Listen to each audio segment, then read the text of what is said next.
Moly. Woohoo! Oh man. Uh I wasn't late per se. I just had to run outside real quick. So hopefully everybody's doing okay. EXOFEST 1. EF1 is now done.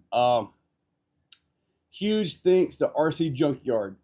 Tommy, Stacy, man, they were there. They helped do so much. I had a buddy of mine, Paul King. He was out there. He worked himself to death out there, man. He worked it. Man, huge thanks to everybody. Reef's title sponsor, 3BRC. Tom was there. I see Clayton. Hey, brother. Oh man, what a weekend, man. Pulled pork. Clayton's back in Canada now. Man, so let me see here. Marcus, yeah. Enlighten, what's up? Mir, there's Paul right there. Yeah, Clayton, yep. I see everybody here. All right, good deal, man. It was a heck of a weekend, let me tell you. And we've already got EF2 scheduled. If you're unaware, I'm working on a that Corey Allen is going to be working on a flyer type deal that will be evolving as we get this going. What's up, Nitro Pimp? Oh, you're still hiding in the bush? Oh, you guys see the short that I posted up? He sent me this short and asked me if I could post it, or I asked him if I could post it. Out of the way, it is truly epic. But you got to see that. I'm not sold out of Executioner chassis. I'm out of the black ones. I've got more on order. I want to do a small revision on maybe a V3 version of that, but not, a full revision like what I did last time. But yeah, I also want to get some prototype carbon Exorcist chassis as well. So Travis Hoffer, on my ride back, I'm sitting there, I'm driving, and I had an idea. I'm like, I might just keep going with it. So now, when at EXOFEST, I forgot to take anything with me. I was just this massive bush. So, but anyway, yeah, it was quite the experience. But man, I might try to do like something weird, like bring it all the way to my ears or something. I don't know. Oh man, thank you, Discovery RC, Dave Forrester. Thank you, buddy. But as far as executioner chassis, right now I currently have some silver and still blues. So I got to order a bunch more chassis in. What's up, Corey Allen? There's more than 5 RC options at EF2. Airplanes, helicopters. I'm joining also. Yeah, Paul King is right. As it is right now, we've got 5th scale drag rate or 5th scale oval racing, 1/10 oval racing, 1 RC if their track is still usable. They were having some issues with it. I found that out. Crawling and off-road. There's plenty of room to have an air show as well. So I'm not sure about that. I'm not sure about the airspace though. If the airspace is limited, I don't know that it's around an airport or anything, but it could be limited. I don't know.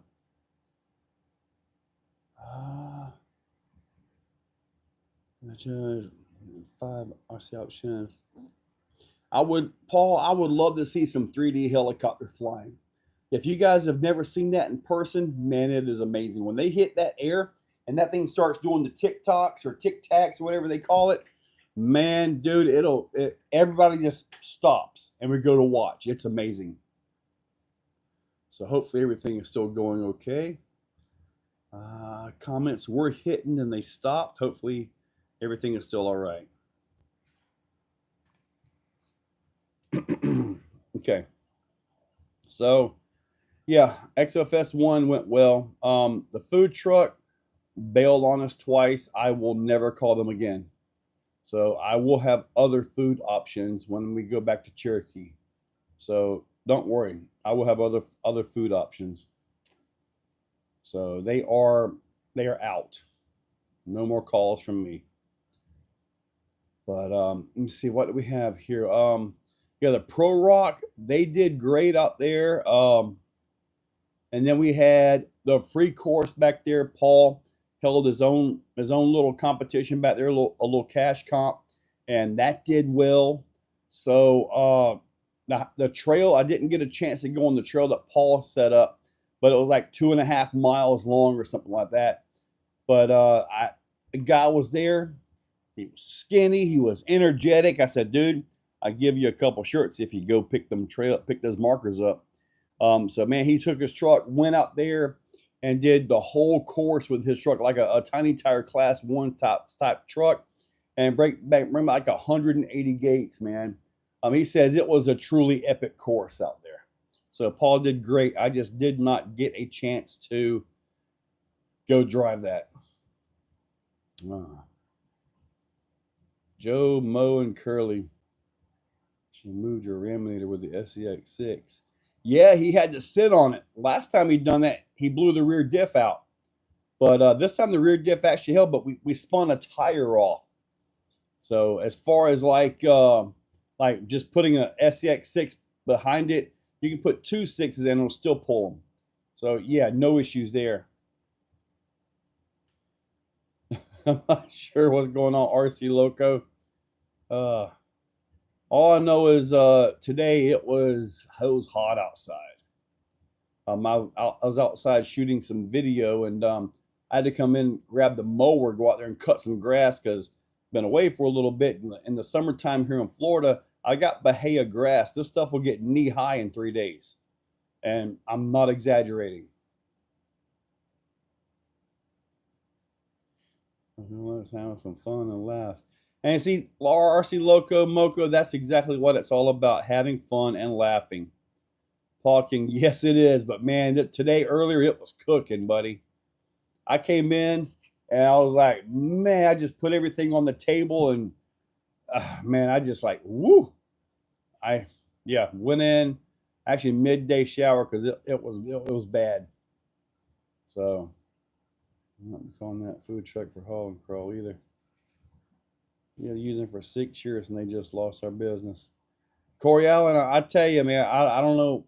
It was the second time.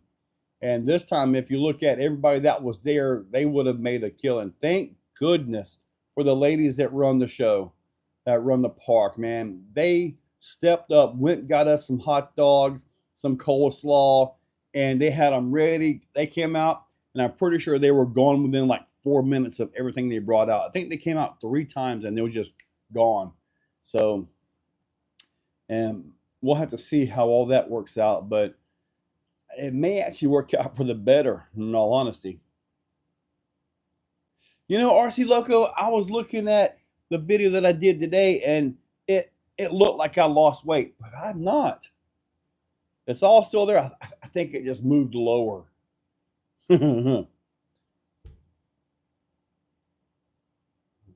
Finland, what's up, buddy? Yes, sir, James. John, is that how you say it, John? Thought on the raffle at the end of the event. Maybe do a ticket handout for those who have left. So many bundles. We could have got something, but some got nothing. Well, Big Egg, yeah, I think you're right on that. I know most people like the bundles though.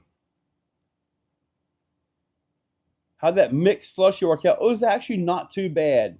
I wouldn't say it was the best. What he's talking about was I had some Hawaiian Punch slushy in there, and I had about 2/3 of a blue Gatorade. I just dumped it in there and let it mix. It wasn't bad at all. Rob, I don't think it got to the 100. It was somewhere in the mid 90s, but I don't know about your humidity, but our humidity puts it over 100 pretty easy. Nitro dude. Oh man, we were watching those Sasquatch videos and all that quite a bit. Dustin, what's up, buddy? Is that the short Nitro? It's like Jane, but with 2 N's. Okay. Jane. All right, got you there, buddy. Nice Nitro Pimp. Rick Flair says, I'm here in Davie, Florida, working on trains. Woo! With humidity close to 100 here today, yeah. So it was pretty warm. I don't recall it being this warm when Clayton was here. So, yeah. Let me give the little one the stuff. Yes, sir. Stacy, what's up? Thank you so much for everything you did out there. That was phenomenal. That was truly awesome. Really, it was. Thank you so much, Stacy. 93 in the mountains is hot. Yeah. 10 degrees cooler here in the Northeast. I felt the second I walk out the door. Right? Yeah, I had to go pick up some gas from a mower. So tomorrow morning, I'm going to wake up bright and early. No guarantees on that. But I'm trying to cut some grass tomorrow morning. So now that we've got EF1 done, okay, I can now build upon that to hopefully make even greater things. I've got several parks that have reached out to me as far as bringing the event there. I've got to look at a lot of things, including what's the RC scene like there. You know, I've got to have a lot. I've got to have certain things in place before I can go there. If that makes any sense, there's got to be an infrastructure per se. If that makes sense, you know. Get to tear the rear transmission torque comes out of a 16 Corvette. Oh wow! I'm guessing somebody was Tommy Tyson is EF1 time. Yes, sir. I'm assuming somebody was getting down a little bit too much on that Corvette. Not to air because it's always with me. Oh yeah, thank goodness we got some air hanging around us, huh? So yeah, man. Let me see. I haven't even seen them yet, but I know J Concepts Rich posted some pictures, so I got to get there. RC Junkyard, man. Tommy, man, just run some great stuff. Tug of wars were awesome. That was in the video today. The deadlift is up tomorrow. I got to finish that video, get that thing done. Also, the Rift stuff that Kane ran is up tomorrow. And I think that's pretty much it. Then we wrap it up. So let's try for the win. Man, I tell you what, I was testing something today, and oh man, I might be able to release video tomorrow on it. But out of the box, it got an honest 55 miles per hour. So I got this little spot that I go to. I've actually talked to the person that lives across the road, and they got permission to park right there. I go there probably once a month or so to do little speed runs. But this one actually did a full 55 miles per hour right out of the box. That manual. Yeah, I haven't worked on a real vehicle in a long time, and I don't miss it, to be honest with you. Stacy, yes, Clayton has made it home. He sure has. I think he posted like 5,700 miles round trip for him. So basically, you get a fresh oil change before you make the trip, and when you get back, you got to change the oil again. That's kind of the way that works, right? Almost 6,000 miles round trip for him. So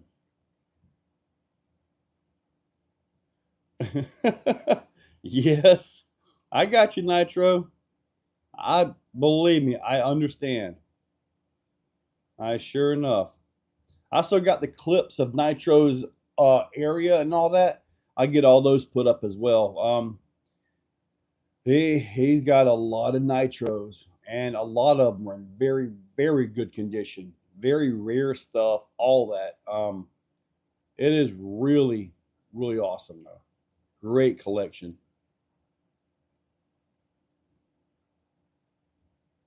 All the new in the box that you got. Full of trans, clutch, and tandem max out. Freightliner. Ooh. Ooh. I don't even want to touch anything that Freightliner or semi truck or heavy duty like that. No way. You do it in a heartbeat. I know, Paul. He did not want to go back to Canada. Did not. So, did not want to go back to Canada at all. So, all right. So, what have you guys got for questions here? I'm fine with making this an 8 o'clock deal. So, I'm just about to catch up on my orders for the website. Every time I'm away, man, I get orders, and it's so weird. Like I get normal orders, through this and that. In fact, I haven't taken it off the website yet. That little red banner saying that I'll be shipping today. Let me see if I can take care of that real quick. But yeah, as soon as I put that up, I don't know why, but people start ordering priority. And I'm like, I can't do this thing right here, buddy. All right, so here I'll say that I took the red bar off right in there. But the red bar just basically tells you that obviously I'm not home to ship your order. But everybody starts ordering priority on that. I'm like, well, I send them an email and I say, look, I'm not shipping until such and such a day. So, and I actually did ship some on Monday as well. I got home early enough that I was able to pack stuff. It could be 4-wheel steer. Gotcha. 4-wheel steer. I'm going to spacer for 2 on nitro. I feel NASCAR heat. I feel the NASCAR heat. 5 players in the chat. 5 of you guys? Is that it? I can't even see how many of you guys are on the channel right now watching. I can't see. Let me see if I can see that real quick. No, I got 41 of you awesome people watching. Thank you guys. Let me symbol how I'm going to show it. I'm mirroring it. Ooh. So, speaking of NASCAR, okay. So I did speak with Cam at Cherokee Rock Village. Oh, NASCAR Heat is an online. Yeah, I don't play online games. I quit playing games when they started the microtransactions. But sometimes I still pay for microtransactions, and then I got to cancel the credit card because my numbers got stolen. That's happened a few times. But the answer to everything. You were a T1, Jado. Shad, what's up, buddy? So anyway, I was talking to the ladies, and the next EXOFEST for Cherokee is looking like, let's see, January, March, is looking like April for Cherokee. I got to go through the dates and get everything, so I wanted to do May, but May is just slammed. You got Beat the Creek and all that stuff that we got to do in May. So May isn't really a good month. So I'm thinking April. Temperature should be a lot better there. But what we can do is we can move the picnic tables out and actually put in a little oval, which means we can oval race Grom and NASCAR. Nothing bigger than NASCAR. So no Red Cat STKs or 110. It's just strictly Grom and NASCAR. And no, nitro's up to 752. Heck yeah. We need to get nitro up to 1,000 so you can make that nickel. So we need to get nitro up to 1,000. But yeah, we'll be able to race that. And I've got a full MyLapse timing system. And I understand that a lot of guys don't have transponders and stuff like that. So what I'll do is I'll get some 1S batteries. I probably did a little 2S, but 1S will be fine. And we'll actually tape these to the vehicle. So we can put these on the vehicle so you can have a transponder to race, which I think would be really phenomenal. I'm thinking. So yeah, Losi NASCAR and probably Typhon and Mojave Grom, kind of what I'm thinking. So, but I got to figure out how to pack like some barrier material or something, you know. So we got to have like a little bit of a barrier. But anyway, it's something we'll have to work out. But I would like to do that there, and if we can get that, it would be phenomenal. But so who on here did the entire trail that Paul set up? I know a couple of you guys did. I know a few guys got on the trail and then backed out around, I think it was 80 or 85, and there was 180 gates. Am I going to be getting the new NASCAR bodies? Honestly, maybe. They look cool, and I regret not getting all the bodies the first time. So yeah, I might get on Horizon and see if I can just order a bunch of them. Yeah, it started by the playground at the end of the cul-de-sac and went down around through that. Paul set them up like 180 gates. 13 miles. I know it was out there, buddy. I never powered up a rig. You know, Stacy, all I got to do with my stuff was go crawl in that little shaded area. That was all I was able to do. I didn't get to go crawling anywhere. I didn't get to run any of the trail or anything. Yeah, Dave, it was all the way down there. It was the little pink flags. That's where it was. So, yeah, Paul King put a lot of time into that. So, the trail was great. Skill driving for C1 in my optic. Had a great time on it. Charles Pope, awesome, buddy. I had the Exo bouncer. I'm walking that. My back couldn't handle that kind of trail. We did by 3/4 mile. That's what those were. Yes, Dave, that's what those were for, buddy. Those were the trail. I don't think I relayed that information out enough as well as I should have. So, my fault on that, buddy.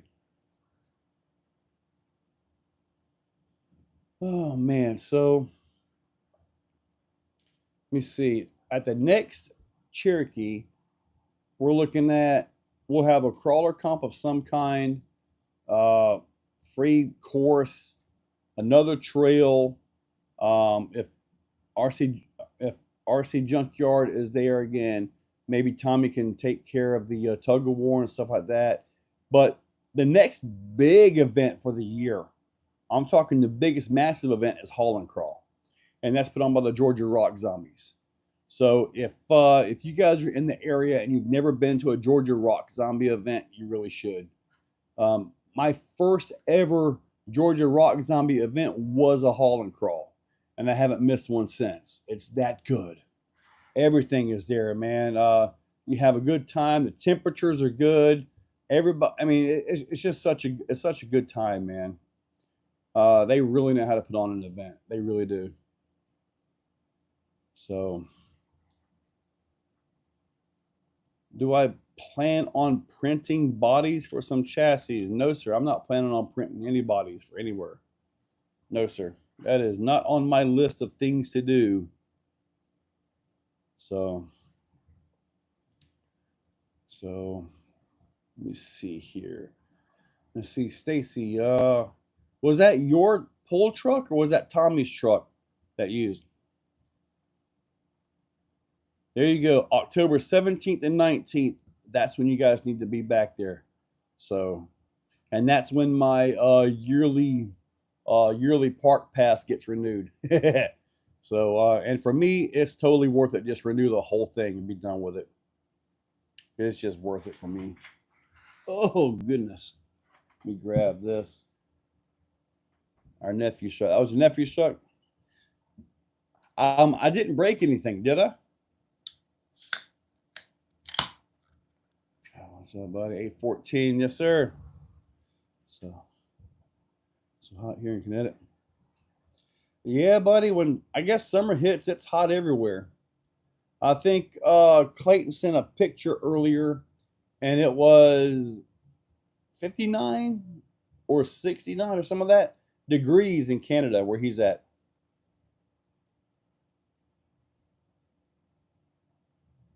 Okay, good, Tommy.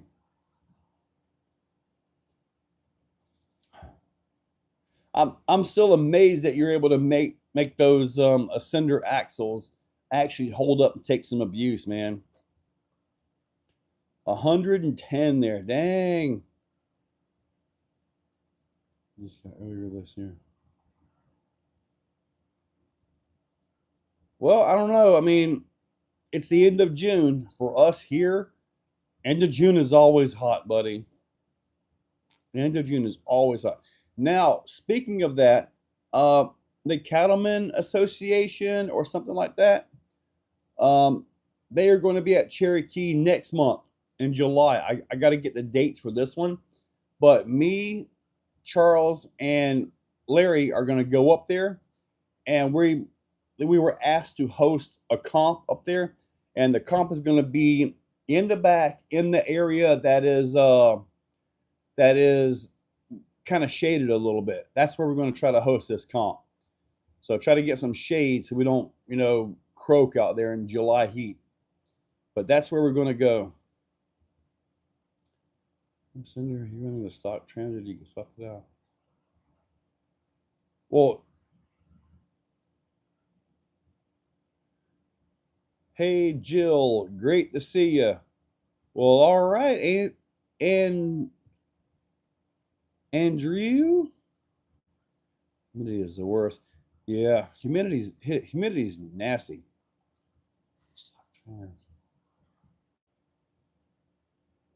Oh my goodness.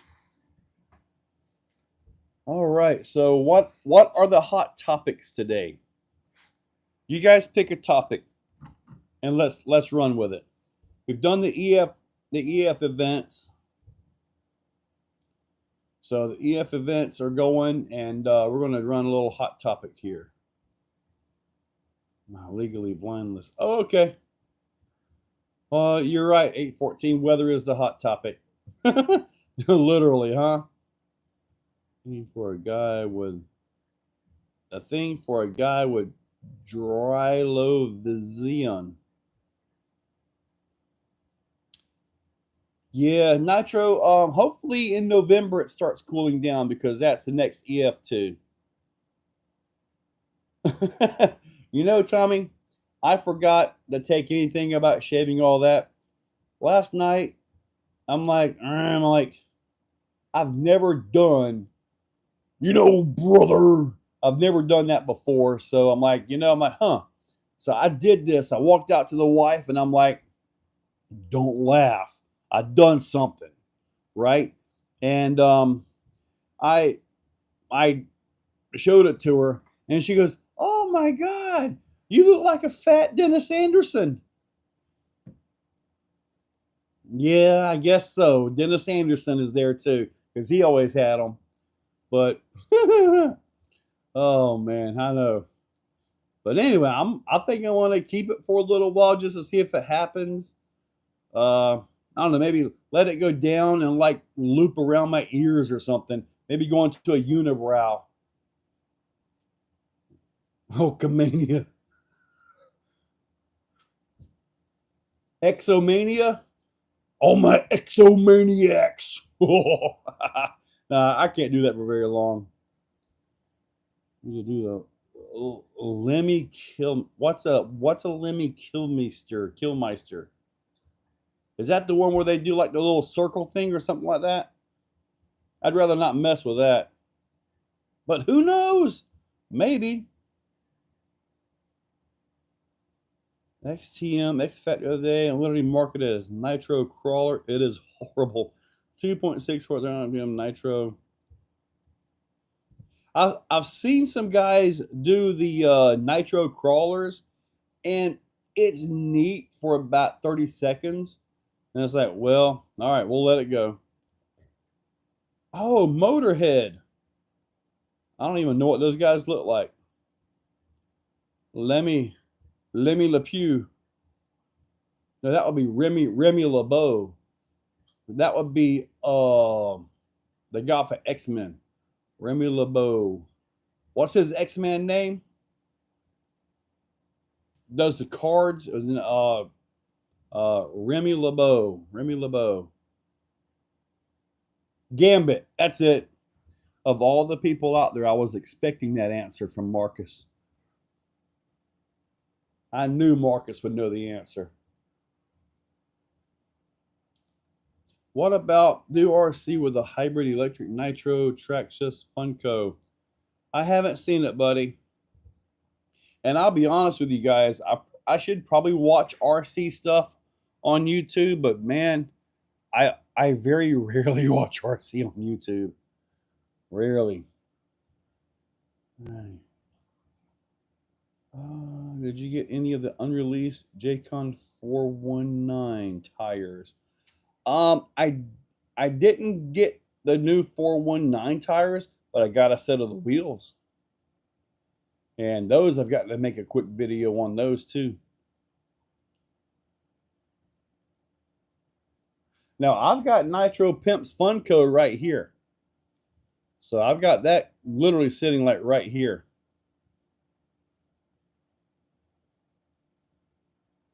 So I've got that one. But the little mini XRT was actually pretty good. I was surprised with that. And I didn't break that front pinion, Nitro. I still got it.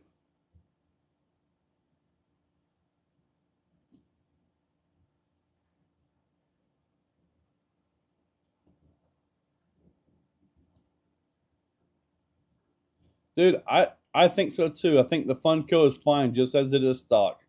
Well, you got those big pin tires on the front, and those are awesome.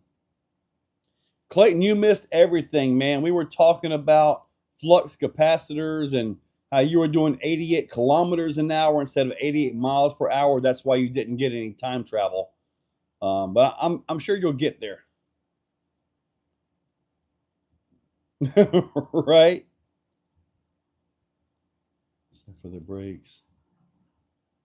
Build a 6x6 with 6-wheel steer.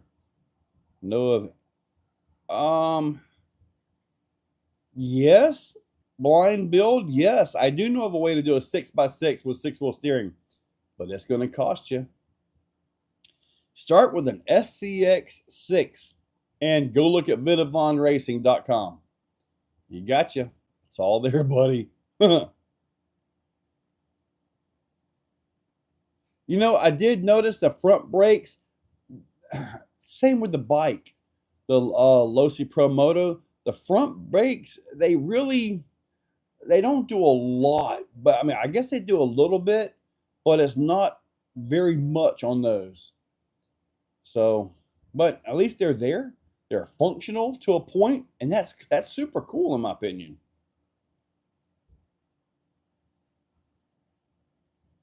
Dude, I told him Nitro, I said, dude, look, if you're going to come down for a vacation, just simply take a flight. I'll pick him up from the Jacksonville airport, and you got to do it in the winter time. And the winter time is our best time. I mean, it really is. Yeah, in the winter, like yeah, F3 in the winter is our best time, buddy. And we're still in shorts, so blank. Now on the Vidavon stuff, the new front axle housing drops the servo behind the axle, and the rear steer usually puts them on top. So, but yeah, you're going to have to have a lot of room on a credit card though to get all this. It's pricey.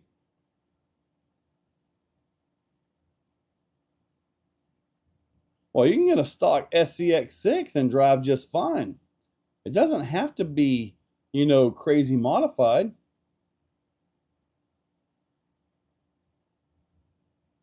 Kind of wearing a hoodie. Yeah, Clayton, I can see that. Man, I don't know why. Maybe it's the humidity or whatever, But Clayton was shivering at Cherokee Rock Village, and it was like 75 degrees. I think it must have been the humidity he's not used to. I mean, because me and Paul, we're wandering around in flip flops, shorts, and a t-shirt, and we literally hear Clayton like, "What the world's going on?" He's used to negative 40 degrees, but apparently the humidity was a little bit rough. Can you use a lay down servo mount on a grazing? What's a grazing? I'm not sure what a grazing is. I was able to put it in mount. Mouty. I don't know. I mean, he seemed okay. He seemed like his normal self. And it was in the evening too. I mean, we were in pretty much air conditioning the whole way up. So we hadn't been through a full day of heat up there yet.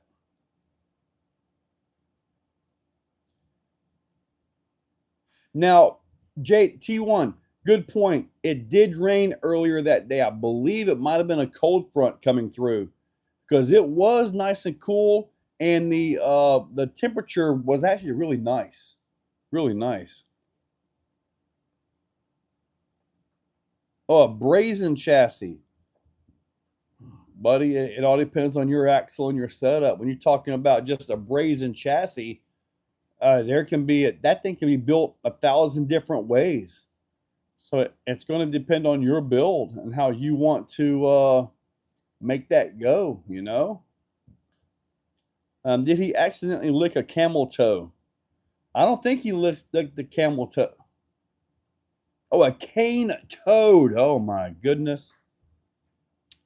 Woo. Whoa, boy. All right. Um, I've never messed with a cane toad.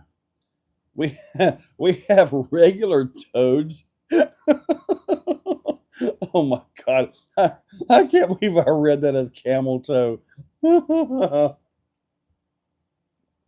Clayton, have you ever licked a camel toe?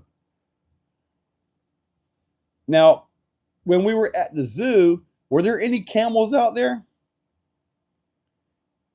I've never seen a camel at CRV either, but they got like hoofs, but they're kind of like weird toes. Camels are a different breed, man.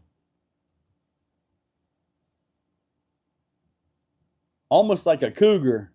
You got to watch out for them. They'll reel you in and cause issues.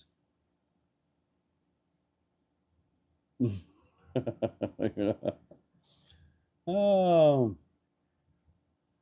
I don't know about the rest of you guys, but I take the fifth on that one. Oh, oh my God. Oh yeah. I don't know. I see. I read that one. Now we have toad frogs here. We've picked them up all my life, but never, never, had any issues with them. My dad always used to say, "Them things will give you warts." I don't have any warts. My table is too clean. Well, it's actually really similar to the way we left it before Cherokee. What? I don't know, Clayton. Have you ever seen a moose knuckle?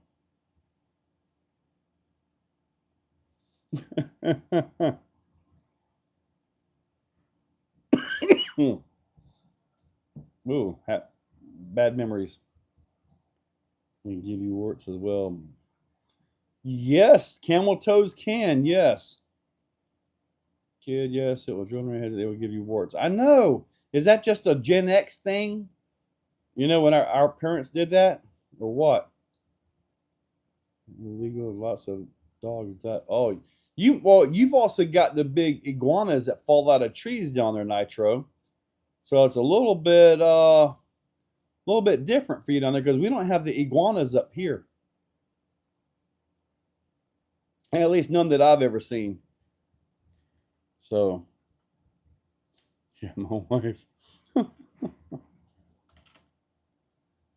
Hey, Clayton, when you get a chance, Do some Googling.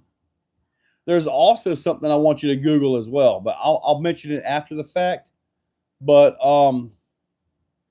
it has to deal with, oh man, I probably shouldn't say this here. How many of you guys are on? Let me see how much privacy we got going right now. I don't know how much privacy we got going right now. Nope, I will leave it be. 41 of you guys watching. Okay. Nope, has nothing to do with girls in cups, but Marcus actually says it. It has something to do with waffles and blueberries. If you guys notice on my old ancient videos, back when I first got my first printer, I had some blue filament and I printed some waffles in blue filament and I would glue them on my trucks. That's what they were there for. Yep. Man, Clayton, I don't know what the thrill is with Wingstop. It is not something. It's not something that. I don't know. I've never been impressed with Wingstop. Now the local Popeyes, they have some signature hot sauce or something like that wings. Now them things are good, dude. Oh man, them things are good. Don't Google meats. Let's not do that. Trust me, do not look it up without a D. Oh yeah, did Kevin do the whole waffle thing? Yeah, he does waffles all the time, I believe. I've never heard of a lemon party. Do it before you eat. Yeah, that way his appetite is there. Dude, White Castle. Now I do like Crystal. I've never been to a White Castle, but I've had the little frozen ones you get at the store. You put them in the microwave, but isn't it the same thing? It's like Hardee's and Jack's. They're the same restaurant, just a different name depending on what region you're in. Oh, I remember Rotten.com, Justin. I remember that. Yep, I sure do. Oh, see, Paul. Twin Peaks. Let's see. Right?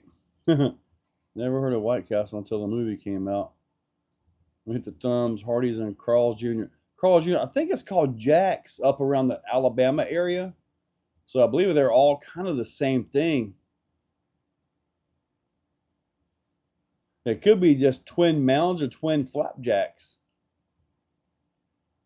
Twin pancakes. All right, so yeah, we're gonna wrap this thing up at 8 o'clock here.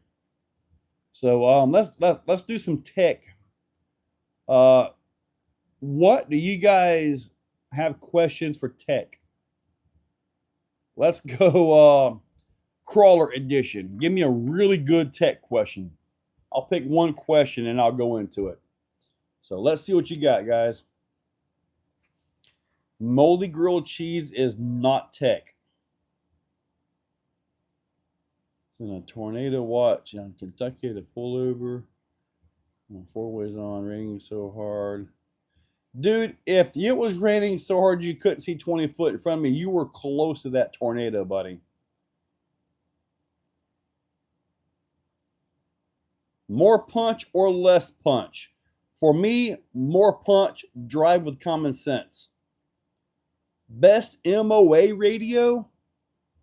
Oh man, I think a lot of guys run the Futaba, the expensive Futaba, so they can control both axles independently real quick. I was watching one guy run and he hit a button or something. He got it set up where he was able to drive the forward and the rear reverse to make the thing pivot. So yeah, most of the guys run the Futaba. I do not have a Futaba. For me, I would choose the 8X because I believe it can do everything that Futaba can for a lot less money. So yeah, Radiolink 8X. More brake or less brake for air control? It all depends. If you got a 2-wheel drive, you're going to need a lot more throttle and brake to use just the rear axle mass to control your pitch in the air. Four-wheel drive is a little bit a little bit easier to control, especially things like buggies, truggies, X-Maxes, big stuff like that. When you got a short course truck, you're only running 2S, you don't really have as much of a tire wheel mass as compared to the vehicle. You got some, but it's not crazy as much like with a buggy or something like that. Could you not create a weight slider that would allow you to change the center of gravity on the fly? You're talking about something that could move the weight forward or move the weight rear, right? You could do that. And what you could do that with would be a servo with basically, like, say, a linear servo is basically what you would be building. Basically, like, for lack of a better term, a 1/4-inch all thread hooked up to the servo splines. All right, you can set that with like a servo winch, and you just basically hit your winch, boom, you move like I don't know, 10 ounce or whatever weight in the chassis forward or back. However, honestly, I would not put the weight in the chassis. I just wouldn't. I would keep the chassis as light as you can and put all the weight at the axles or under the axles. Best ESC for outrunners. Man, I'm testing one right now from a company you'd never believe. And it's running a small outrunner. And dude, it is butter smooth. I mean, really smooth. I cannot talk about that one right now, but when it comes out, believe me, I hope they upsize this into the 110 world because it is truly awesome. I really do. But for right now, pretty much all the Escape 32 branded ESCs. I believe there's one guy making them or one company making them, and they've been rebranded like 5 or 6 times. Dinky RC, Hyper RC, that's the same ESC. Now, I don't know about the Dinky one and all that, but the Hyper one, it's also got full censored capability. So if you have like a Three Brothers RC Yellow Jacket or something with that's actually got the sensor port, dude, full censored setup. So really nice setup right there. Same board as everyone else, cheaper. Some dude, killer custom support. DV8. I've the Escape 32 boards are my current favorite, or the Escape 32 firmware architecture or whatever. Is it better than the Hyper? Now, Marcus, I believe the Hypers are a little bit more expensive, but man, dude, the Hyper 12 amp BEC, even if that's overrated by 2 amps, you still got 10 amps, and it's pushing an 1100 reefs pretty easy. So, gotta figure out ESC for Creep 6. Even that new motor, it's starting to cog again. Clayton, you're probably just going to end up with a Castle Mamba X ESC for that thing. Because you're going to go through everywhere, and I hate to say it, the Castle is going to be a little bit loud, but that's going to be your most reliable ESC for that truck.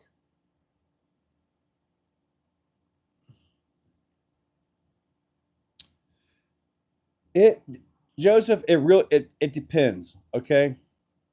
A lot of times when they use a startup, there's a sinusoidal startup, sine wave startup, and it runs it like a field-oriented control. And that's when you get the really slow startup, super smooth.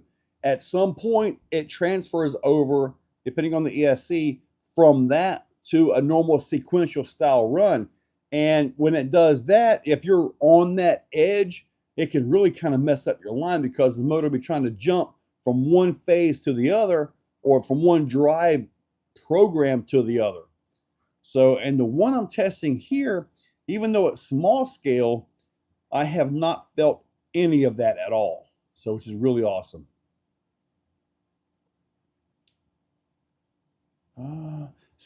Blind, I've tried all kinds of Tikens. Even back when I was racing, I always liked the Castle ESCs with Tiken motors for some reason. Dig or no dig with four-wheel steering. If you can put it all on there, absolutely go for it. I mean, for real. I mean, because you never know.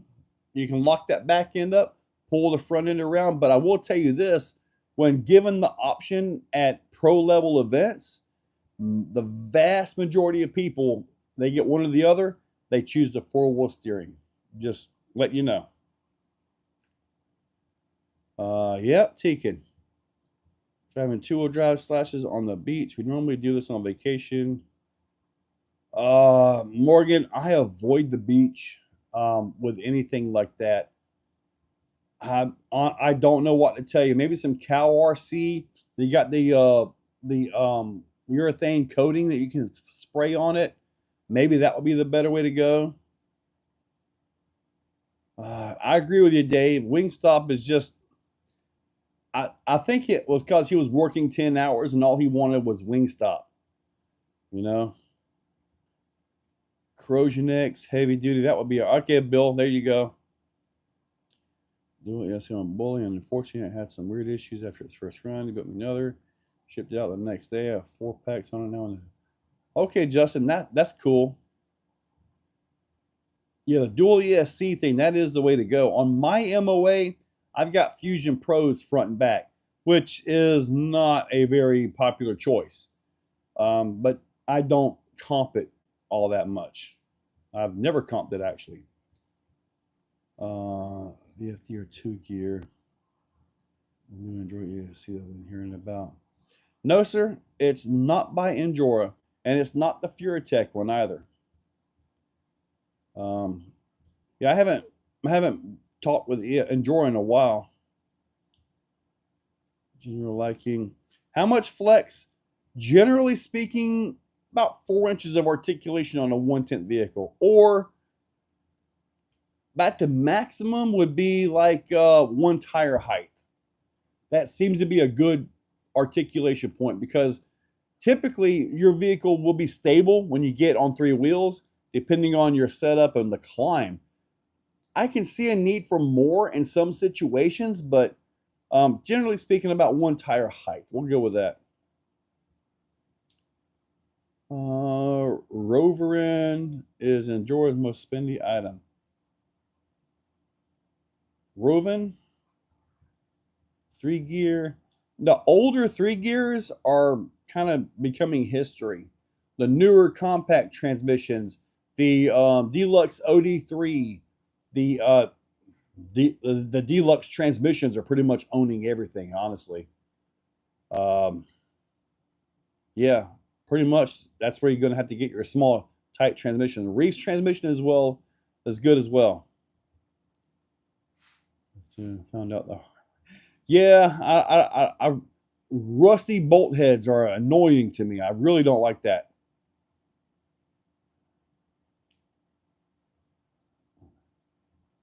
Really classic 3 gear.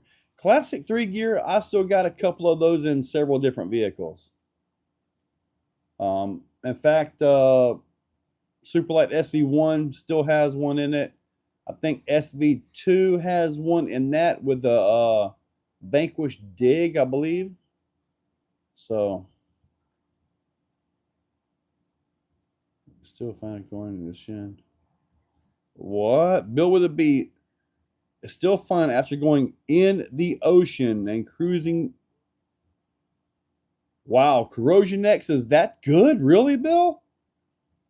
That's a heck of a story there, buddy. Dual 1800s, but too finicky, make room. And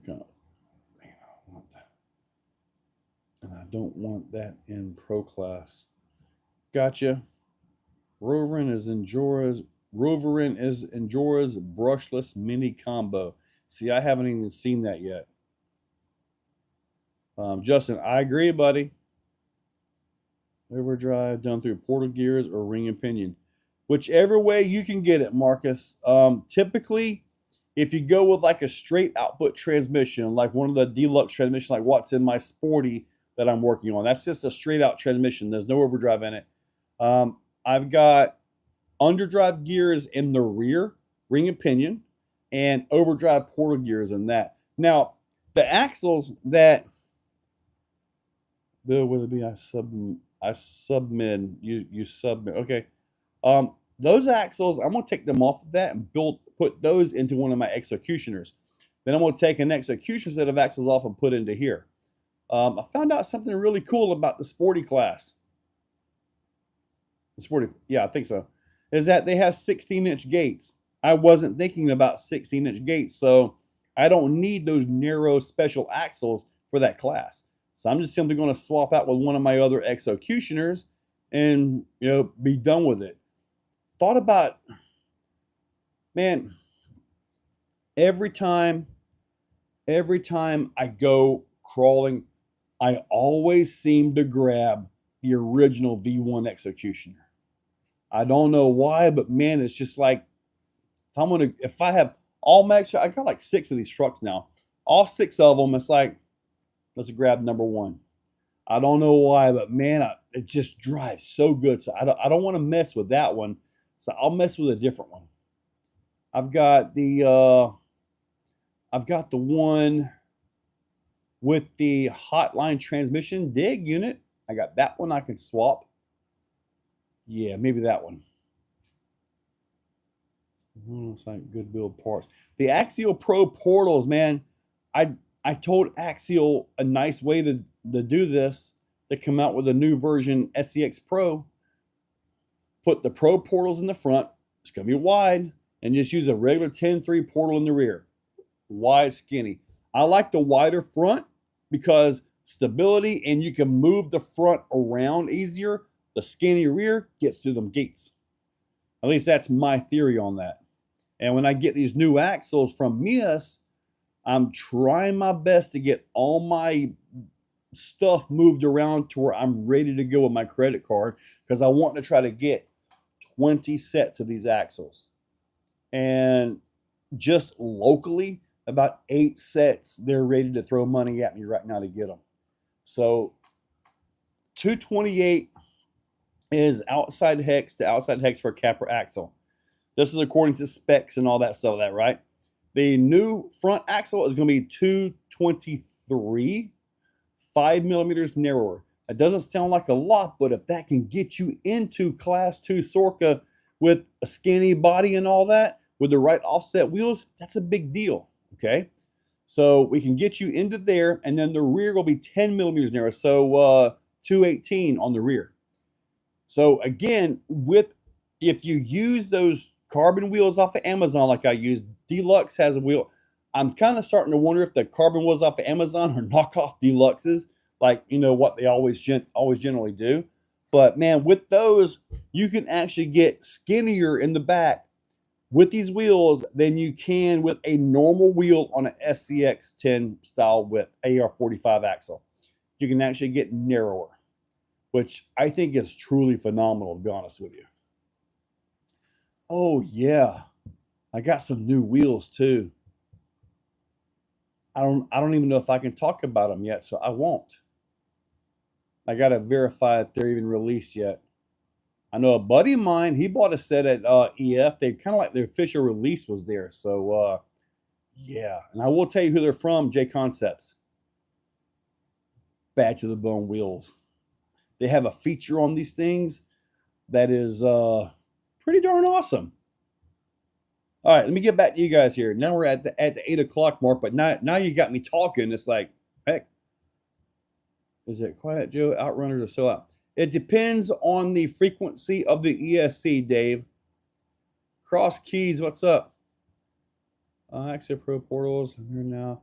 I dunked mine at Beat the Creek. It's like a sub, just fine. Dude, I put one vehicle up Beat the Creek. Dude, it was locked up a week later. Just locked up solid. I can drive a crawler in wet grass and I'll have bearings locked up. So I am not good with water and RCs. Every time I've done a video where I've water skipped something across the lake, I mean, even if I don't sink it, okay? I mean, I'm on top, plastered right on through. I mean, you get done, the back end is wet because of obvious reasons, right? But the front's dry. I still lose front bearings. I do not have luck when it comes to water and bearings, or water and RC. Yeah, Clayton, I always grab V1. I don't know why, but I just do. If I helicopter quite of a fish tank and land it back in it. Ooh. Anyone have an OG 2008 SC10? Oh, wow.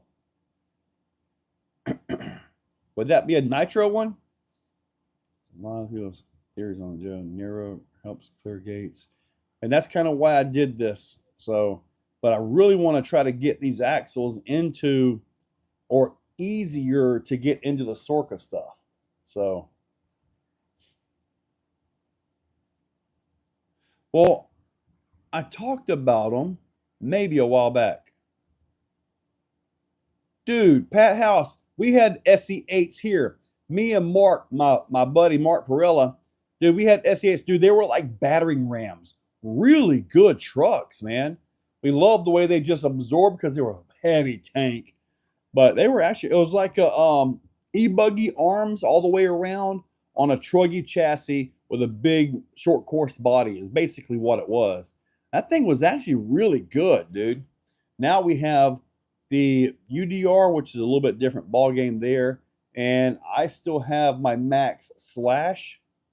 Yeah, I do have something that says Slash on it, Max Slash, but it's all Max. And I no longer have the Arma version. Which one is that? I forget the name of that one. I bet you. Where's he at? Where's he at? Marcus is going to know the name of it. Maybe we should just make them standard 44.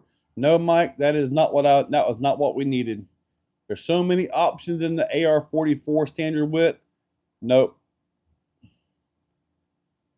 Do claws come out of the tires? Man, I had that years ago. Not the Fury. Marcus, man, I can't believe you got that one wrong. The Mojave. There, F3RC. It just popped up as I said it. There's one new truck dropping me right back on top. Well, Pat, I hope they do drop something good because they aren't even on my radar anymore. They aren't even on my radar. Right now, it's all low C, Arma, Axial, and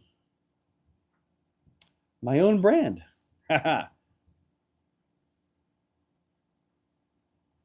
Time to change another front housing on. Dude, Chainsaw, did you see the one with the chrome axles by Mias? You should get those, man. They are so beautiful. I don't know how long the chrome will survive, but they have the double CV, not a double U joint, but double CV shafts in there. So super smooth when you turn that thing all the way over.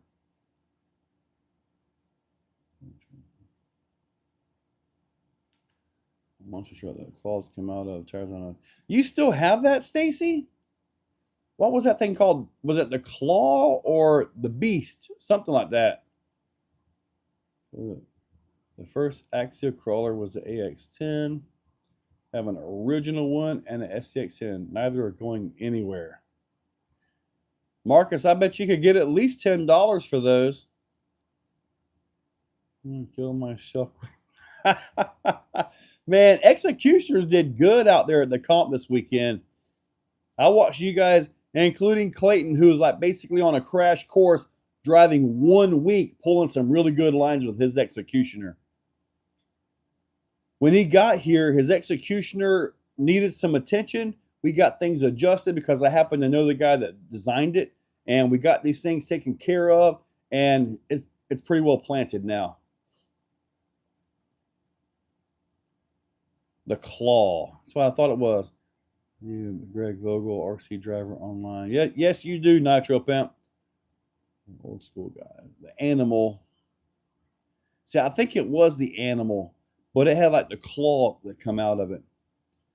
Oh, transmission case is no good. He'll order a metal one. You can still get those?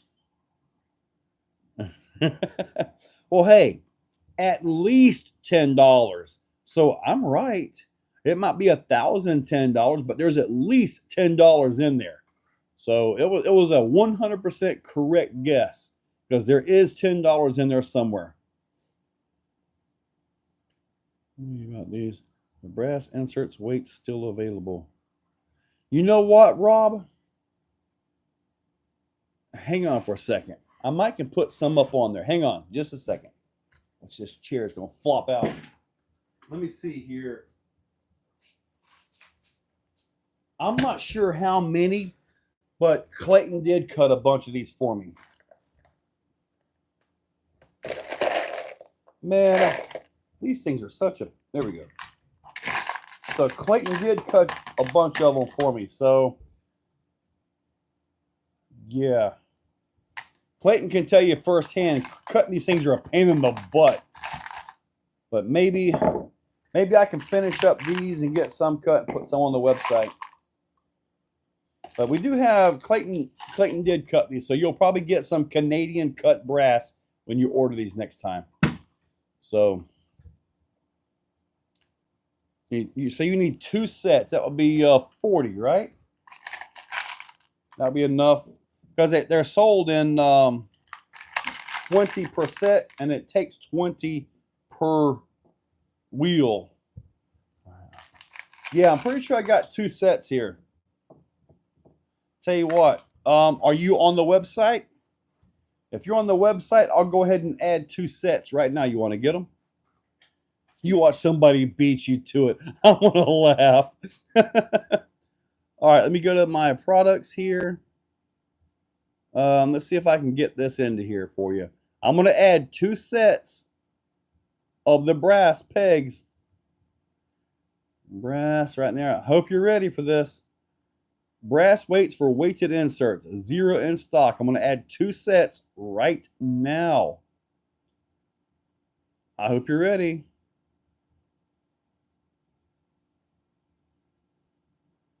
They should be on the website right now. So check that out. Let me know if it's up there. It should be propagating or getting up on there. Canadian can't be a metric, not imperial measurements. They was in metric before. I want to say they were 20 millimeters is what I ended up coming up with on these. You know, Pat, there was a guy out here the other day or a couple months ago. He had the AX10 Scorpion. Dude, that's what I was saying, Justin. But he had an AX10 Scorpion. And he was going to drive the thing. And I looked at it. There wasn't a scratch on the axles. They were still scratchless. I called him. I'm like, dude. And I don't know why, but I'm like, dude, I give you $150 for it right now. I wish he would have took it. And I wish I would have bumped it up 100. But we never did any negotiating either way. Had he said, I'll take $250 for it, I'd have went and got him cash money. I would have had a scratchless AX10 Scorpion. I regret not throwing down at least another $100 on that offer. But yeah, I know. I really wish I would have did a little bit more. Well, I do have. Yes, I can put the bosses into most any insert that I make. All right, Rob, so you got them. All right. Haha, I'm sold out again. Maybe I'll be able... All right, so this right here, let me count these up here. It's 5. I'm not good at counting past 5, especially with one hand. All right, so let me see here. There's 10 right there. I need an insert for bully pin tires for the MOA car. I have never put these into the X codes. I could try. Well, no, I know I can. It's just I haven't done that and tested it. You would be the guinea pig. All right, so let me see. There's 10. All right, there's a set. You're probably hearing all this because they got the microphones down here. All right. There's a full set of 2 right there. That's enough for 2 inserts, which will be going to Rob. I'm pretty sure I got enough. I could add another 2 if you guys want to grab them. I know, David, I'm not good. When you only got one hand to count on, getting past 6 gets to be a challenge.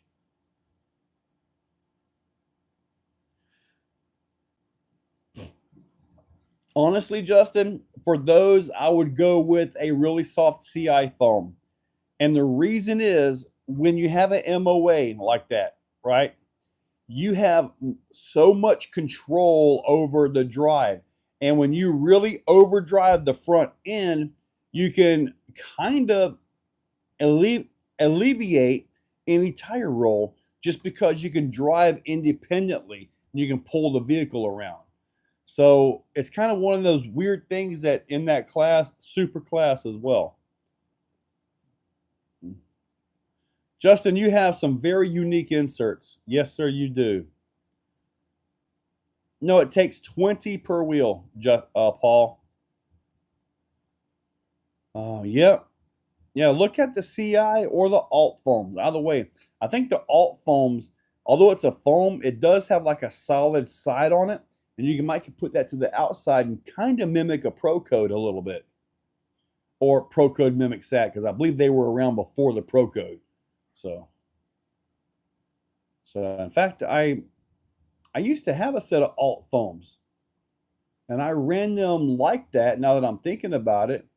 But it wasn't as aggressive of a sidewall hold as what the Pro Codes are. So if that makes any sense. And if you guys notice, I'm working on V2 versions of all the Pro Codes. As the orders come in, I've got a V2 version of that, and I need to update the website with some new pictures and all that. But they are well, I don't see them right there. But they are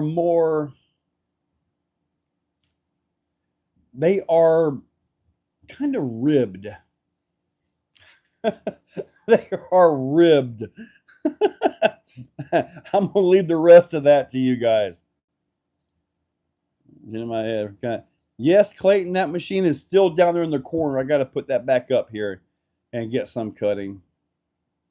Encourage you drive a lot on the sidewall, so maybe burn an insert.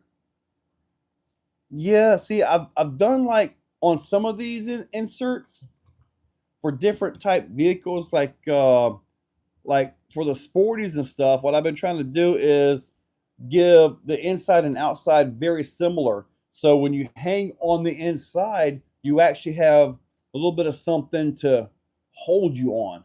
Because if not, the tire will just push in and go right away. Now this right here is just a regular cheat code. Feels like a soft one. And this would actually hold you pretty well here. But I can do better and have foam. These right over here are sort of that way, the X codes, but you got more here than what you do here, if that makes any sense. And these are actually for the iron rocks, I can tell, because the iron rocks are the only ones with this relief ring on them. There you go, Marcus. So today I thought, why don't we have RC car covers, dust covers with branding? Pat House? Sounds like a new product. Go for it, dude. Thank you, wait, so my customers at URC. 20 per tire, X4. Yeah, Paul, honestly, I'll be honest with you guys.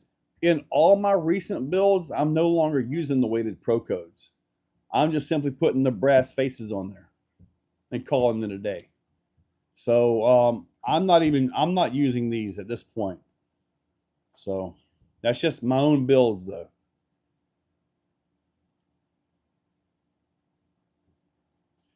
You can make Pro Codes where you do not have to cut foams. I have those for the SCX 24 style trucks. I can make pro codes like that, but really, I cannot see it being any good at all, honestly.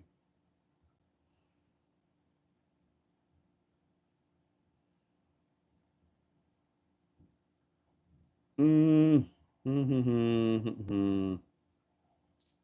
I might could come up with something, but it will be a really weird design. But the pro code really relies on the foam to work with the insert, you know?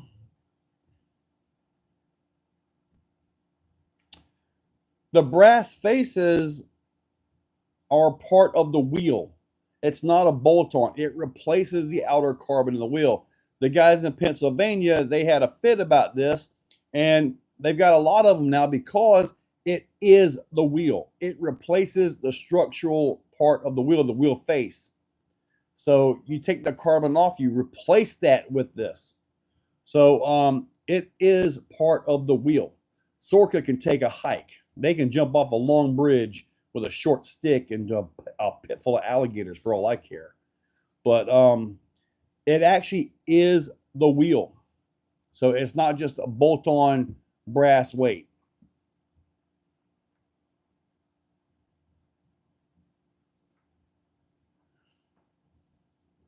It's amusing we have rules around our toy truck.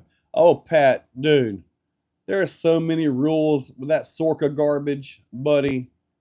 So many rules. This is why most of us, at least us locals, we don't run that Sorka garbage. We don't run that. We make our own rules. It's like me. If I'm hosting a comp and I'm putting it on here, I'm doing the work, and all of a sudden I throw out a Sorka score sheet, a Sorka skill points, that's no longer my comp. I'm doing all the work to run their comp at my location. No, I have never done that. Even back before I got into RC, I made the own rules for real trucks when I did those comps. So yeah, I'm not following their rules.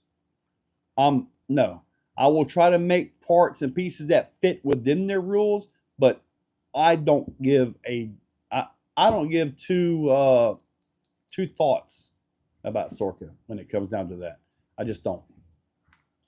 And Pro Rock, they don't give a crap about Sorka either. You know, lots of local comps just Sorka. What's that? Brass faces are not running foams even that bad. Someone who loved, dude. Cutting the foams is super easy. Just simply take the middle out about a 1/4 inch, kind of taper it. You can take and pinch it and take some scissors and just cut that edge out so you get the taper and just put them right in. There goes. You're on translator. Look at the Reese. Look at the Reese. Yeah. You're talking about the brass faces? Yep. Except his looks so much nicer than mine. His look really nice. And see, yeah, WRCCA, exactly. That's why I'm trying to build the sporty, because I really like that style of driving, you know. And also in the RCCA, I understand the reverse penalty because, in my eyes, from the real truck world, it's closer to like a We Rock style event, you know, where reverse penalties are a thing. There, I totally get that when it comes to sporty, MOA, super, mini, and all those classes. I totally get the reverse penalty, and I'm totally on board with it. But in a class where you're supposed to be able to take a truck, go on a leisure trail, or go get groceries, you get penalized for reverse? Yeah, no, not happening. I don't charge for reverse penalties, and I never will. Do I win with my own rules? Generally speaking, when I set up a comp, I will test a course to make sure it flows well and all that. So therefore, I do not enter the comp. Now, sometimes I will enter the comp unofficially. My points don't count. But if that's the case, I will test with a truck that's way under what I would actually comp with. I would say my Ecto, but my Ecto does really good. It's a really good driving truck, the Ecto. But I could pull something. I would like say I would test with the Red Cat Ascent. So I could test and make sure the lines are within range. They are physically close to doable with that truck. And my Red Cat Ascent is not built to the hilt. There are some really nice Ascents out there that will absolutely run with anything on the planet, though. Really nice. So I would test with that truck, and then I would come back with the guys, and I would comp, but it would be my position wouldn't affect anything. No matter where I finish, I just take it out of the score sheets. So, but that was how I do test the courses like that when I'm going to do it. Now, when we was comping out at Barbarian years ago, when we would set course, nobody would test because I was actually in that. Nobody would test those courses at all. Most of the time, they were okay. We would end up with courses that are stupid easy or impossible courses as a result. Pro measured by tire, looked at my rig. Said nice. I know, right? Pro Rock is awesome for that. EXOFEST was a success. Yes. I was able to put some in my pocket, which I've got to, the cash I make off of this, I've got to roll that into EF2 because I'm going to have way more expenses at EF2. So this cash gets rolled into that. So I was also able to put money, give money to the ladies that run the park there as well. So you always got to take care of them ladies, for real. Make sure you take care of the park owners, the property owners, and all that stuff whenever you do something. But yes, it was a success, buddy. Thank you. VRC Rock is growing so quickly.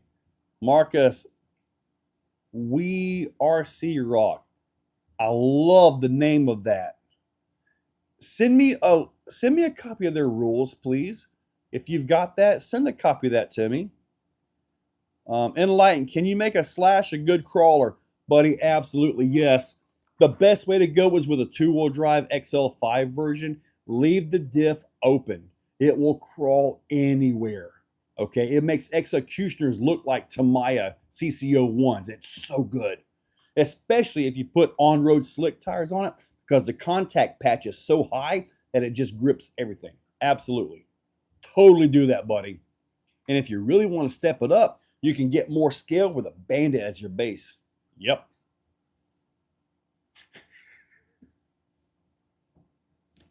Winning, the rules aren't working. I have won what I call 2 trifectas at our Winter Series events before they were held here at the Exoplex. So I've won Class 1. Literally, my most recent one, which was a few years ago because Barbarian Scalplex has been closed. Marcus, you probably remember some old videos from Barbarian. I literally comped in Class 1 with a Tamiya CCO1. I built it because I just wanted to have fun. But that thing, the Pajero body, was 110, but it was so small, I actually won that class. It was amazing because I could scoot through everything, right? Plus, we had a whole different dirt course. Everything was just different, better for Class 1. But I won Class 1, Class 2 Pro, and I believe it might have been Class 3. I believe that was my trifecta. I done that twice there. So before I did the CCO1, I had an Ascent. I shortened the wheelbase down to 11.5, and I used the axial dingo body because the body was kind of tight, but you had the wheel flares, which would cover the tires and make the thing legal. And then at that point in time, those axles, they had really sharp turning as compared to what everybody else had. So that was a huge thing on 4.19s. I think it was Proline crawlers at that time. So yeah, those I would actually legit comp at. Here, I don't ever comp with the guys. And honestly, there's no win for me. If I win, like, and I start trying to take points or something, you comp in your own backyard, okay? But if I lose, oh my goodness, now I get ridiculed. Profit for another event. Absolutely, Pat. Yes, sir. So I've got to work these events over. before I can actually take anything off the top, I've got to take all these funds and put into the. It's like when it's like a startup of a business. You generally don't make money for quite a while, so you got to roll that money and just reinvest it before you can actually start taking money off of it. And I'm hoping, with any luck, by EF2 I will be able to do that. But there's absolutely no guarantees of any of that. So, what happened to the Barbarian? What happened to Barbarian was we had some hurricanes come through, and he had a lot of oak trees in there, and a lot of limbs came down. And he doesn't live there at this point. He lives in the same city, but he doesn't live there. And it's just in ruins, I guess you could say. And honestly, I don't ever expect it back. And it stinks because, man, we had a class 1 course that was just awesome. Most of it was dirt, and he had a high clay content to his sand. Man, really good stuff, man. We had gap jumps. Man, we had so many events out there. It was unreal.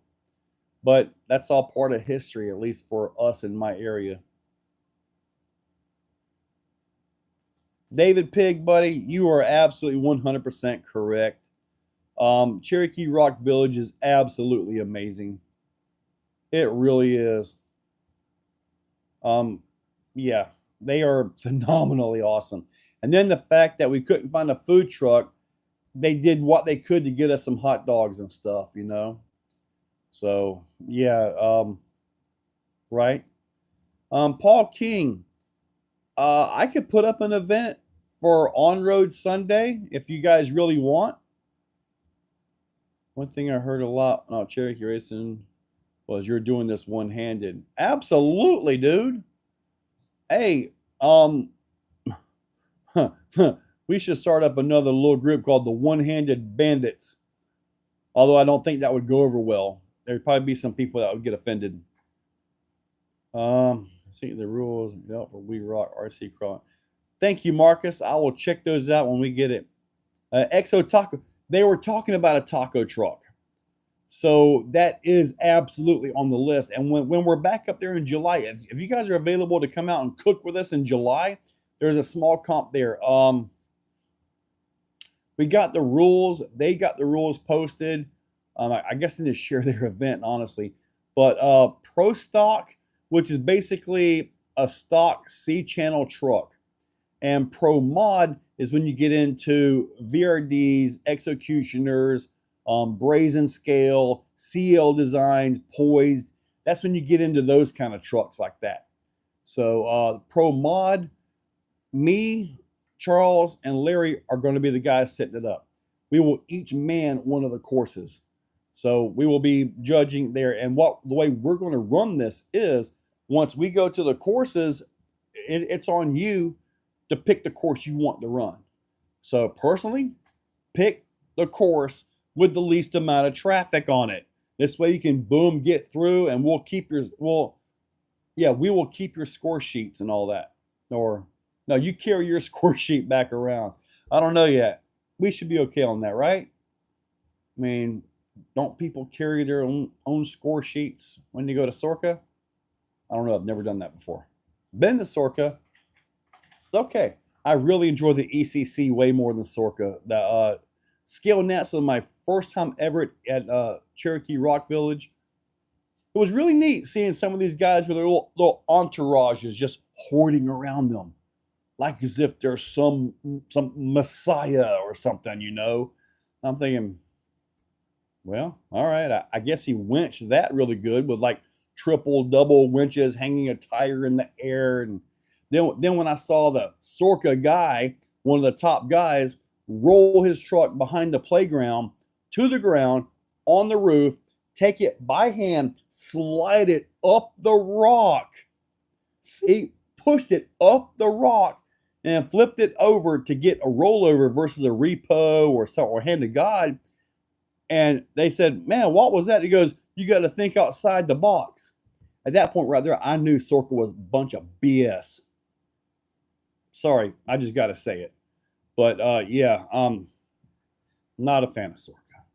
I'm really surprised they didn't just come outright and ban my truck, honestly.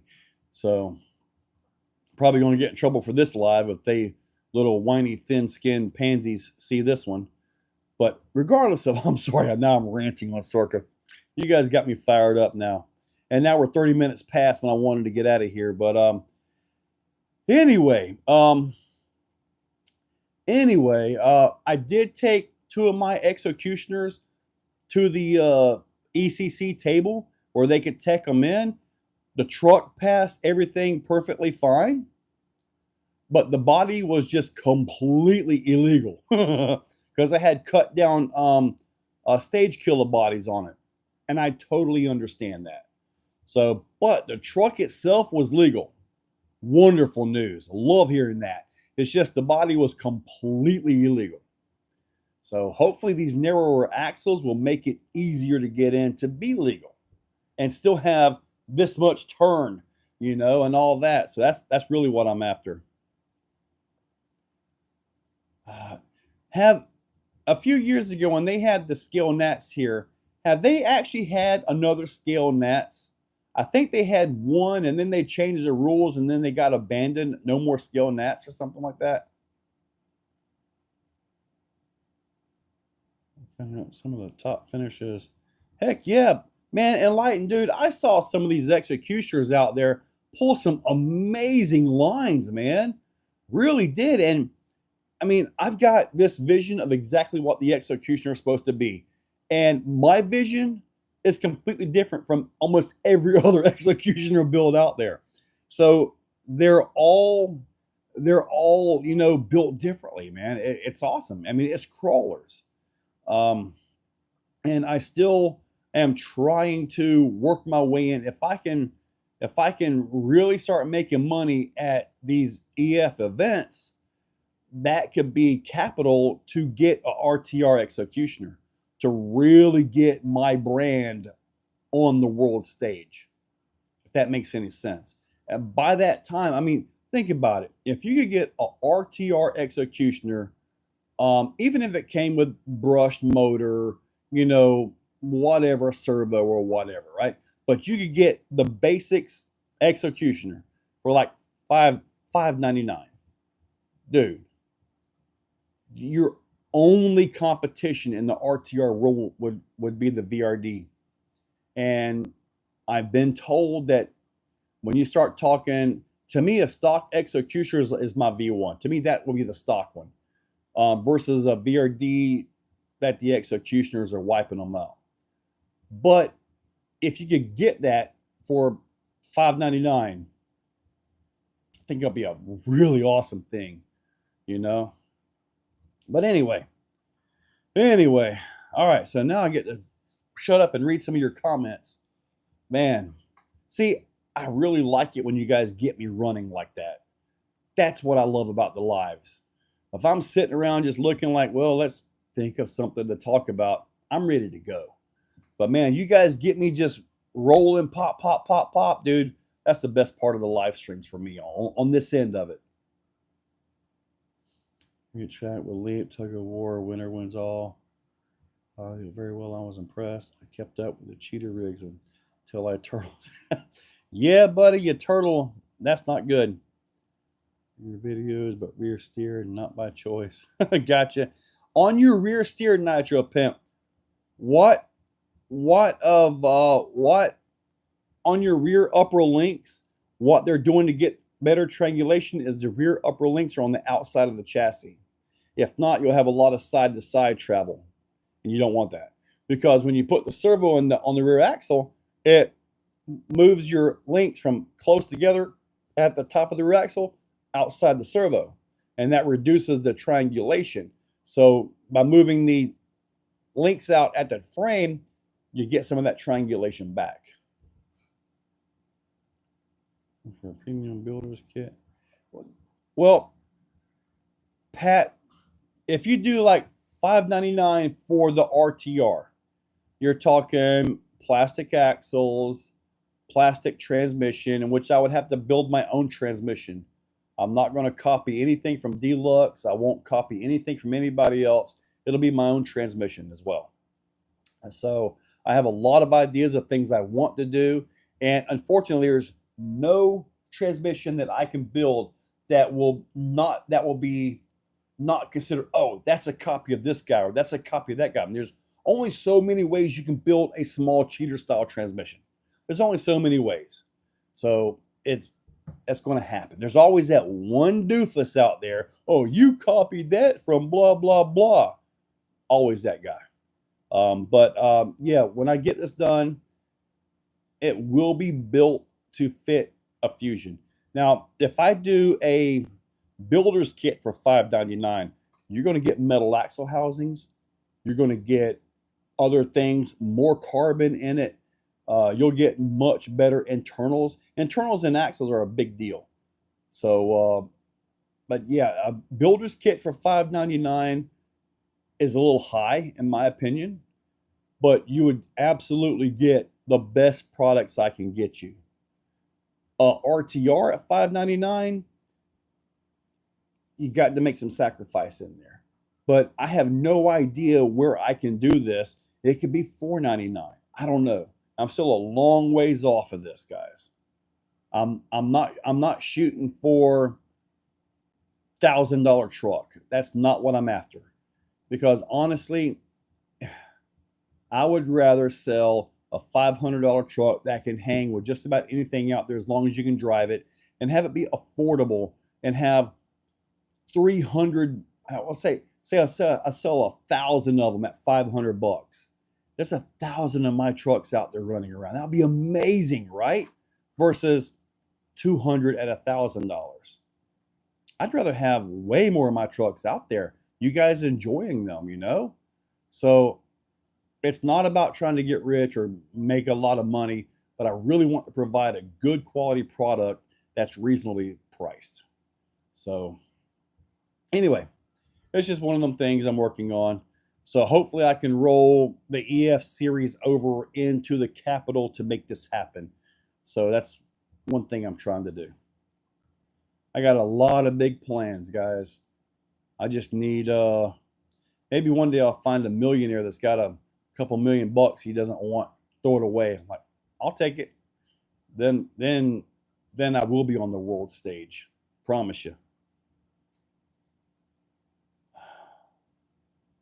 Make helical gears, bam, bespoke. Optic, archer on market like 300, lightly used. Should I pick it up? If it's never been in water and stuff, Max Paul, absolutely go for it. Breaking due to driver error. Yeah, Clayton broke all kinds of stuff on his. Let me see. Thank you, Mr. Seller. Helical gear. The thing about helical gear transmissions is that if the helical cut isn't absolutely perfect, they're loud, clunky, and if the helical is too much of a degree, then you have a lot of lateral load, as in the gears are trying to separate like this. So now you have lateral load forces in there. This is why majority of them are just simply straight cut. So it's just a simple spread load they got to worry about. With helical, you got spread and lateral load. It's just one of them things. And you could do a little bit of helical, maybe a 4 or 5 degrees, and not really have too much of a spread load though, or a lateral load. Oh, it'll absolutely have a big bore shock. If I get the shocks that I really want, the problem is they might be a little bit too heavy. But what I would really like, and this might sound crazy, will be an actual remote reservoir, no external spring, no loss of dampening, no loss of travel due to springs inside the piston on top and bottom. The entire spring pack will be in the reservoir. So you would basically have a hydraulic pressure from a piston in the reservoir on the pressure. Basically like a nitrogen shock on a monster truck. It says rather than having nitrogen charge, you would have a spring that you can literally pop the cap off of, change out, put it right back in, quick change on the spring, quick change setup. and the displacement of the shock shaft would move the fluid through into the reservoir and compress the spring. So that would be where you would get your spring rate and all that. So, and then your dampening would obviously be the piston. So I pretty much know how to do that, making it happen. The closest thing I have seen so far are the new Vidavon L-shaped shocks. Those are legit. Very legit shocks. I'm telling you right now. So I probably have to get with Vidavon on shocks to make this happen.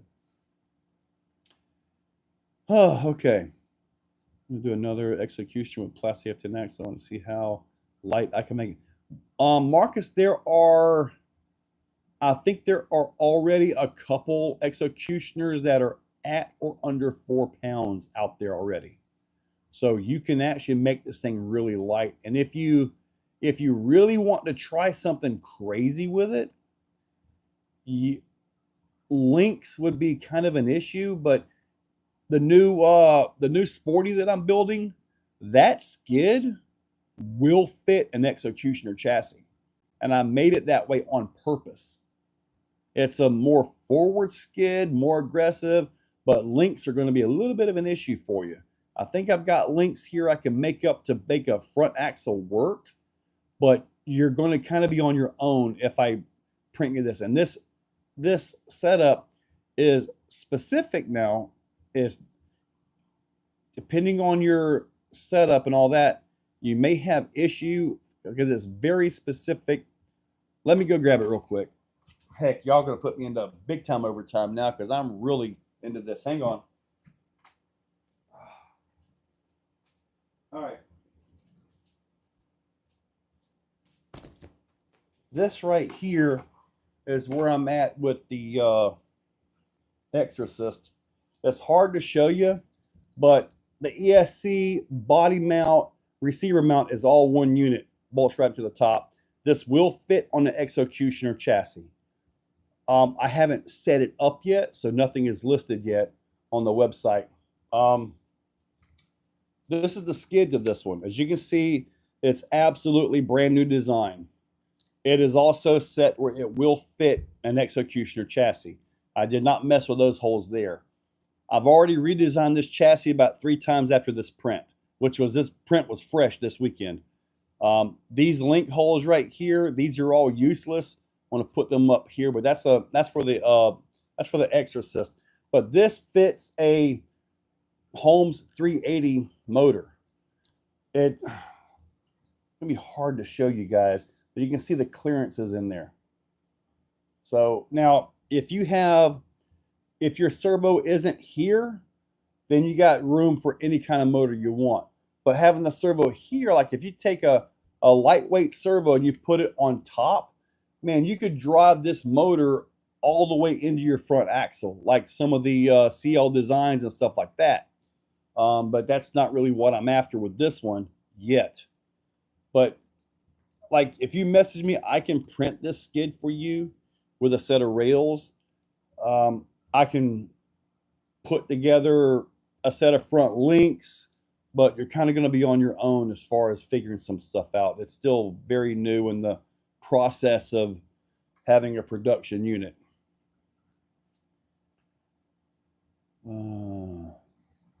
I haven't seen Pat House. I haven't messed with the OG RC reservoir shocks. 4 pounds of battery. Chainsaw right there. Only interested. It'll be invested, not thrown out. The free trial is over. We'll need to pay for a freedom pass to get me to come back. Sprag washer make the product feel premium, but not practical. Premium Clayton pass for Christmas, maybe. If he comes down at Christmas, it'll be phenomenal. Justin, it depends. It depends on if they're set up right. Think about not having any springs, but still have this proper spring rates and all that. So remote reservoir shocks are not out of the question. They're really not. Believe me. I trail my trucks for moderate train, medium jog speed. So Pat, you need suspension travel, and you need this. You need the travel to go fast. Like when you set something up like this, this isn't too slow, but you can see the drop on this. To do what you're doing, I would set up a much faster suspension to allow the suspension to absorb and move real quick. He needs help. See if I can sell the cash. I fly back and help out. 4.5. This one right here, I haven't weighed it with these tires, but I want to say it was 4.4 pounds, 4 ounces, something like that. So really lightweight, but those axles got to come off. I got to change some things around on it. RC Recreation, what's up, buddy? Little monster, my stumpy motor. Justin, I agree, dude. These 380s are truly amazing. I've had them in other trucks and really nice motors. Let's check out a 380 replace. What were you running it in, Mike? If you're running it in something big and heavy, then you may have an issue with it. But for like what this is doing with the gearing on a 50, 60 to 1, they're incredible motors.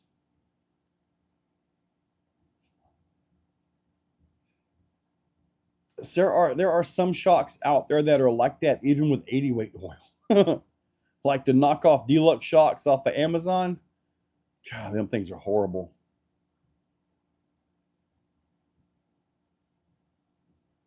I'm not sure if this motor is rated for 4S, but that's what this truck gets. I run a 450 milliamp 4S right on the axle. So this is a custom mount I made right here as well. You can fit an 1100, very little servo bump at the bottom. It raises the servo 7 millimeters. And with this class right here, you don't have anything up above it, so everything clears perfectly fine. You know, but yeah, the battery sits right there. Very small battery. Now, I do got to say, I don't have one with me. The Hyper ESC is good, but it runs quite warm. And with a 450 milliamp battery, it doesn't exactly, it's like you run a Fusion Pro 30, 40 minutes on a 650 battery in a truck like this. This one right here, you get about 10. So basically, if I was to comp this one, which hopefully I will next year's ECC if I get everything right on it, I'll be changing batteries every course. And honestly, that's perfectly fine when it comes to comp crawling. It really is. Yes, you're going to be limited to what body you can run on. The Exorcist chassis will be available for any body you want.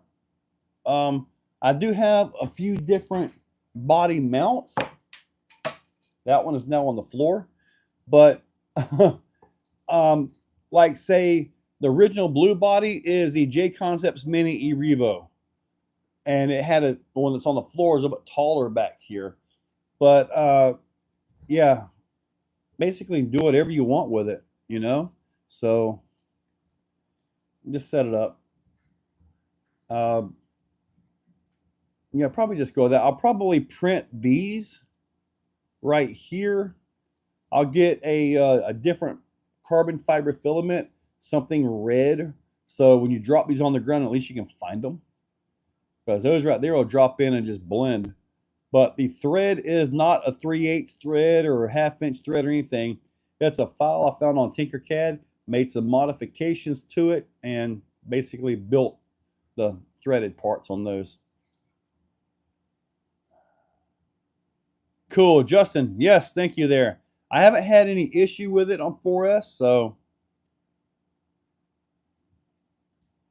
man, I've been trying to get a Fusion 2-in-1 shorty for all the VRD guys with the motor, the servo relocation.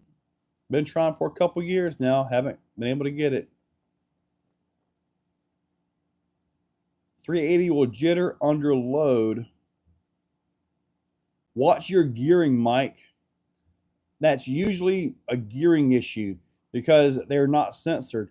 Now, if you can fit the diameter, get the Three Brothers RC. It's actually a censored outrunner. I have that in one of my trucks, and I was going to use that in here, but the diameter didn't work for what I wanted for this truck. It's kind of very specific on what this truck is. Instead of oil slick knockoff deluxe shocks, your studio somewhere. I'm mad at it. I'll eventually find them, Clayton. Any jitter and one will drag truck around. So piece of gear with a 14 tooth pinion. I've got a 13 in this transmission. This is the ultralight portal transmission by Deluxe.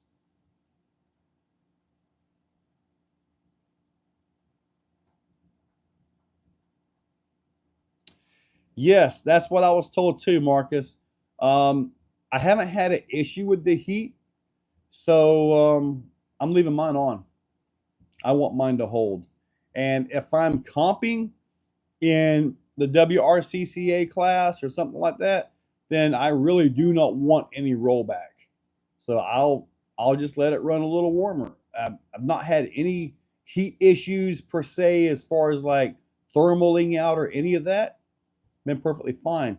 It's just when it's holding, it's providing power to the motor to lock the rotor as best it can, and that's amp draw, which is probably why it's not as efficient as a Fusion Pro. Fusion Pros are really good, man. They really are.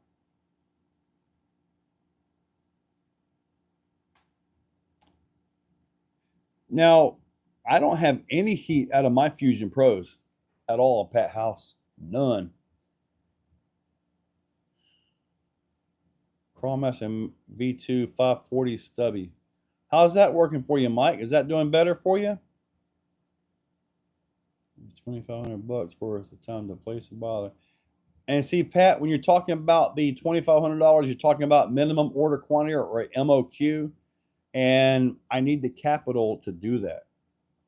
So hopefully through the EF events and different ways that I'm working on, I can get that capital and make that happen. I make heavy scalers. If you're gonna make heavy scalers, man, that Fusion Pro might be your best way. I mean, heck, in the tug of war or the deadlift, a guy had the Fusion 8 in a TRX, and dude, he just hammered that thing for like 3 minutes, just straight on it. Dude, that motor was, he put his finger on it, and it was still barely lukewarm. So that Fusion 8 is awesome. And install small. Okay. So we got 7 minutes to go. You guys really kept me on the whole time this time.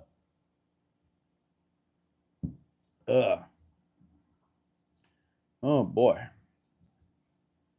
So after having said all of that, 12 by 12, they're insane for a 10th scale. Yeah, they didn't really like my 8x8 SCX 6x6. And now I've still got to get a part for that. And I've got two Max 6 G2s, but I got to get some 1250 kV motors. I'm trapped in BC. All right. Well, that stinks. So, all right. So are we wrapped up with all the crazy talk now? Because I'll probably pull the little cutter and start cutting some more of these brass. At least cut up what I've got. Maybe when I finish the rods, wherever the rods are, Clayton left them in here somewhere. When I finish up the rods, I might just discontinue that product, honestly.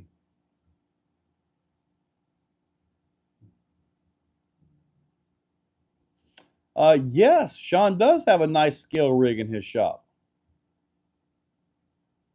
CX6. Check the shelf for your drill. Should be there. Yeah, I thought I saw them there earlier. Yep, they'll be over there. So, how am I cutting the rod? I got one of those cheap little $120 lathes off of eBay. And basically, I got a little cutoff tool that's kind of like a point like this. And I'm cutting it. And then when you get down into it, maybe a 1/16 of an inch, I got this little like tire tool thing, just pop it loose. And that's how I'm cutting them off. Max Paul, thank you, buddy. Appreciate that. Yes, I'm going to have to order the pocket shirts for you, Mike.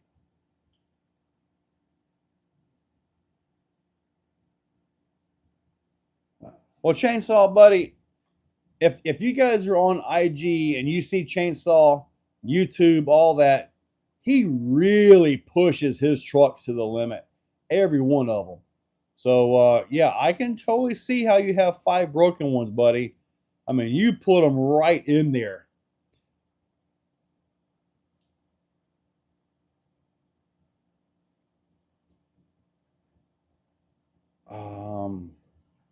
I haven't messed with my Vanquish. I've got a prototype one of these done for the F10. You got to get that one done. I got that printed up, and hopefully I'll be able to get it right.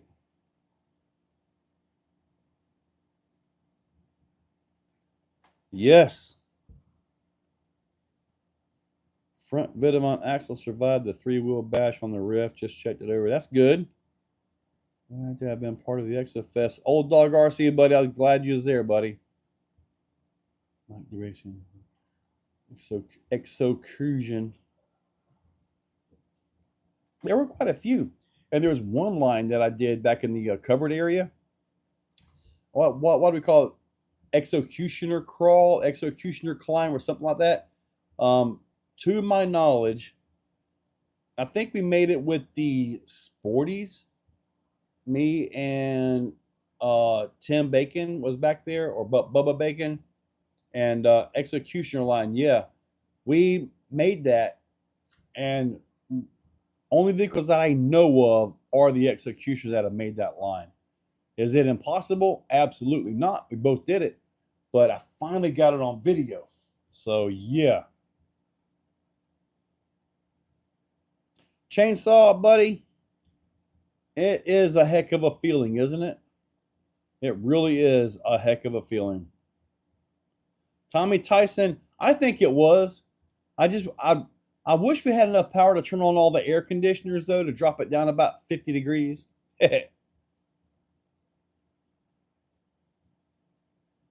Ooh, 5.9 figure. We finally got scale figurines for our scale trucks.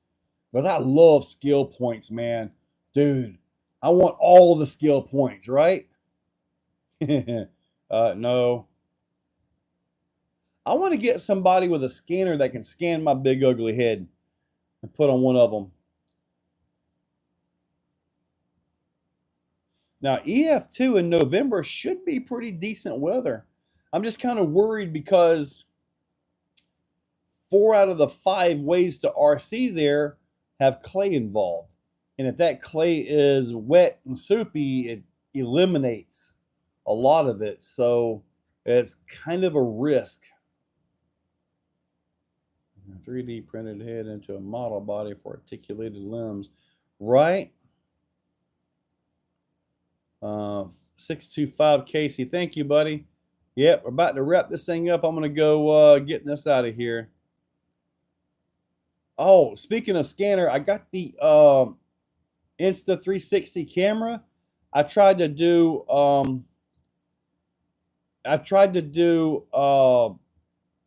editing on this computer. Dude, this computer can't edit it.